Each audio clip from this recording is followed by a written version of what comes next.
Rendez-vous ce soir, 19h45 sur la pelouse du Parc des Princes pour PSG Strasbourg. Oui les amis, c'est la reprise, ça y est, après la Coupe du Monde, 16e journée avec toutes les équipes de Free Ligue 1. On vous attend partout sur les pelouses de France et notamment ce soir, Parc des Princes, avec Rio, Juliane et Aurore et vous en mode participatif, 4 heures d'antenne non-stop, 19h45 pour Paris Saint-Germain-Strasbourg. On va ouvrir ensemble la presse nationale et la PQR, presse quotidienne régionale, pour parler de tous les matchs et notamment, vous le voyez, de l'Olympique de Marseille avec un très bon entretien de Dimitri Payet. Juste le temps de faire le point sur la situation, bien évidemment, avec cette Coupe du Monde. On était à la 15e journée. Alors Paris en tête avec 5 points d'avance, vous le voyez, sur le Dauphin, le Racing Club de Lens, 10 sur les Rennais et 11 sur l'Olympique de Marseille. On est en mode Boxing Day, vous le savez, je vous ai mis les 2 prochaines journées avec donc ce soir ce Paris Saint-Germain-Strasbourg. Demain, les Dauphins seront sur la pelouse de Nice, les Rennais sur la pelouse rémoise et les Marseillais à domicile face à Toulouse. Tout ça à suivre, bien évidemment, sur l'application Free Ligue 1. Elle est gratuite, je vous le rappelle, vous pouvez la télécharger. Je vais vous en parler encore parce que j'ai une petite surprise pour vous. Alors, Paris ce soir, attendu face à Strasbourg avec cette très bonne nouvelle pour tous les fans du PSG. Mbappé et Neymar sont bien présents. 10 jours seulement après la fin de la Coupe du Monde, le Paris Saint-Germain peut déjà compter sur ses joueurs vedettes. Attention, pas de Messi, il est toujours lui au repos, le champion du monde argentin. La une de l'équipe, les pages intérieures du Parisien aujourd'hui en France pour le retour à l'ordinaire pour les stars. Tiens, Kevin Gamero, l'ancien Parisien aujourd'hui à Strasbourg, sera de retour au Parc des Princes. On va faire le point sur les compositions d'équipes probables. Juste le temps pour moi de vous montrer ces très bons papiers dans les colonnes de l'équipe. En thérapie, élimination du Brésil, la défaite en finale pour l'équipe de France et du coup, Neymar et Mbappé sont en mode thérapie pour tourner la page. Mais les deux hommes ont faim.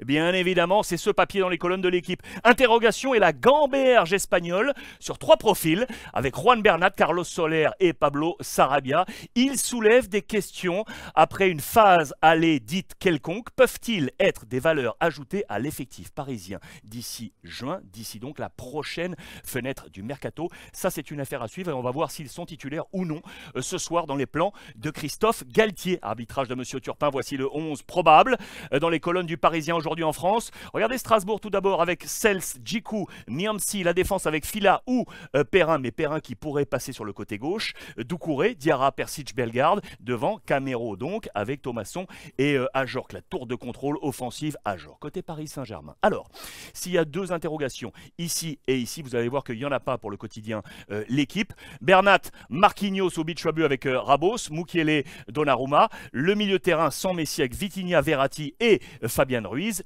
et donc serait titulaire Mbappé, Neymar avec Ekitike qui a marqué beaucoup de points durant notamment les 2 matchs de préparation de Christophe Galtier du Paris Saint-Germain. Voici le 11 de probable de l'équipe. Je vous rappelle les principaux absents côté parisien avec donc Messi, je vous l'ai dit, au repos, Kimpembe, Nuno Mendes et Renato Sanchez. Vous voyez ce 11 et serait donc titulaire assuré, entre guillemets, Mbappé et Neymar aux côtés de Ekitike. Ce serait Ramos et Marquinhos en défense centrale et vous le voyez ici en défense côté Strasbourg. Doucouré serait côté gauche et donc Perrin passerait sur le... Pardon, Doucouré serait sur le côté droit et Perrin serait sur le côté gauche. Paris qui est la 3e équipe à domicile et Strasbourg qui est la 13e équipe à l'extérieur. En marge, je voulais vous montrer ça parce que j'adore ces papiers également sur l'organigramme, l'écosystème d'un club de football. C'est dans les colonnes du Parisien aujourd'hui. Vous avez peut-être vu cette info. Le bâtisseur, Jean-Claude Blanc, ici aux côtés du président Nasser El Khelaifi, le directeur général du club de la capitale, décide de s'en aller et il rejoint le groupe Ineos, notamment propriétaire de l'OGC Nice. Pas mal de questions dans les colonnes du Parisien, avec notamment quand son départ a-t-il été décidé, qui pour le remplacer, comment son départ va-t-il affecter le Paris Saint-Germain. On revient sur toute son histoire et notamment son passage du côté de la Juventus de Turin, là aussi grand bâtisseur et notamment au début des années 2000, 2006, cette photo avec Didier Deschamps ou encore David Trezeguet. Voilà un gros coup dans l'écosystème Paris Saint-Germain. Que va faire Dimitri Payet, les amis? Bon, deuxième partie de saison pour l'OM, c'est dans les colonnes de la Provence, à cœur ouvert, très bon entretien sur sa situation personnelle, qui est difficile sportivement, à l'OM, vous le savez, ses engagements pour Marseille, son admiration pour des hommes forts, et notamment Didier Deschamps et Sampaoli. 2 pages intérieures dans la Provence, Sampaoli, c'est mon coup de cœur. On parle donc de Didier Deschamps, le meilleur sélectionneur du monde. Il parle également de Karim Benzema. Je pense que Karim a encore des choses à donner à la sélection. Il parle de ses engagements pour la ville de Marseille, et donc sur le plan sportif, Je n'ai pas la réponse. Et oui, parce que Igor Tudor l'a mis donc sur le banc des remplaçants. Il veut faire changer, il veut changer la donne. L'ami Dimitri Payet est rentré de nouveau dans les plans sportifs de l'OM. Que seront ces plans demain face à Toulouse? On est ici dans les colonnes de l'équipe. Ce qui est sûr, c'est que sur le plan offensif, on a des manques à Marseille, et notamment avec la blessure d'Amin Harit, bien évidemment avec la Coupe du Monde, le prêt de Luis Suarez du côté d'Almeria. Mais en revanche, sur les autres lignes, tous les mondialistes sont de retour, plus le retour en plus d'Eric Bailly en défense. Ça va faire du bien à Igor Tudor. Le Dauphin, le Lensois sur le pelouse de Nice, avec là aussi, vous le voyez, un autre point d'interrogation. Quid de Ramsey, les amis. Lui qui était en Coupe du Monde avec les Gallois, il est toujours absent de l'entraînement un mois après la fin de sa Coupe du Monde avec les Pays de Galles, et il n'a toujours pas annoncé la date de son retour à l'OGC Nice. Voilà pourquoi on s'interroge.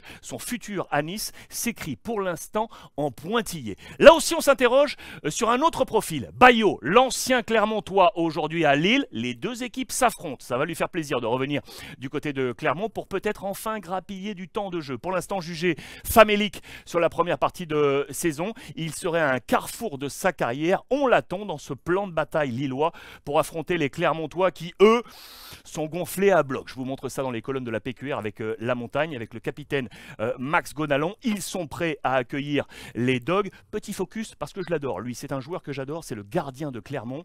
C'est Moridio, le Sénégalais, qui n'avait pas été retenu pour la Coupe du Monde, et pourtant après une première partie de saison très très bonne, il compte sur 2022 pour confirmer sa montée en puissance. Suivez-le, pour moi, ça pourrait être l'un des acteurs forts de cette deuxième partie de saison. Eux sont également à suivre. Évidemment, ce sont les deux Lyonnais qui sont revenus à la maison. L'ADN lyonnais qui est attendu au rebond. Coco Tolisso et le capitaine Alexandre Lacazette depuis l'éviction du coach Peter Bosz et l'arrivée de Laurent Blanc. On attend le second souffle de l'Olympique lyonnais. Match de préparation difficile face aux Italiens de Monza avec une défaite de buts à 1. Et Lyon va jouer sur la pelouse de Brest, où là aussi on s'interroge avec le choix du nouveau numéro 1 depuis l'éviction de Michel Derzakarian. Sachez que selon le règlement de la Ligue, à partir d'aujourd'hui, Brest va devoir payer une amende à chaque match puisqu'on n'a toujours pas de numéro 1, et pour l'instant l'intérim est assuré notamment avec Julien Lachuer et Bruno Grugy.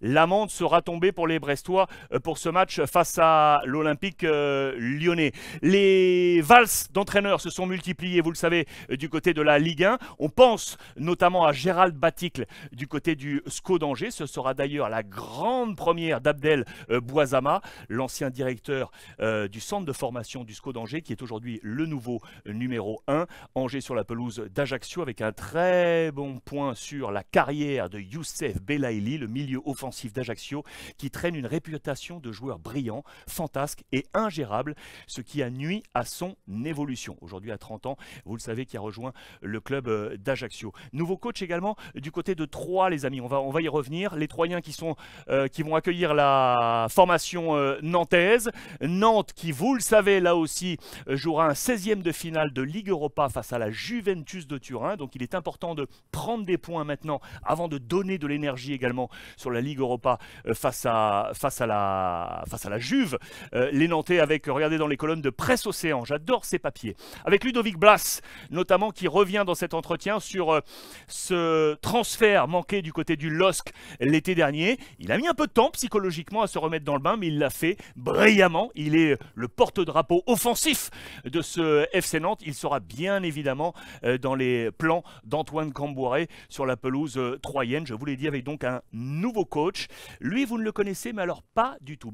C'est Patrick Kisnorbo. C'est un Australien, les amis, qui vient du club jumelé avec Troyes, le club de Melbourne City. On tourne, on fait tourner. Du coup, c'est la première fois, regardez, c'est la première fois qu'un Australien va diriger un club du top 5 européen. C'est jamais arrivé, ça va arriver pour la première fois du côté de Troyes avec l'ami Patrick Kisnorbo. C'est une belle découverte à lire dans les colonnes de Presse Océan. En parlant de Mercato, je voulais juste faire un petit zoom rapidement en marge du match entre Auxerre et l'AS Monaco. C'est aujourd'hui à 17h. Sur lui, là, bien évidemment, le défenseur international français Benoît Badiachile, qui pourrait dans les prochaines heures, on dit bien dans les prochaines heures, signer du côté de Chelsea. Il est également suivi par Manchester United et le FC Barcelone. Quel sera son choix en marge de ce match face à la JOCR?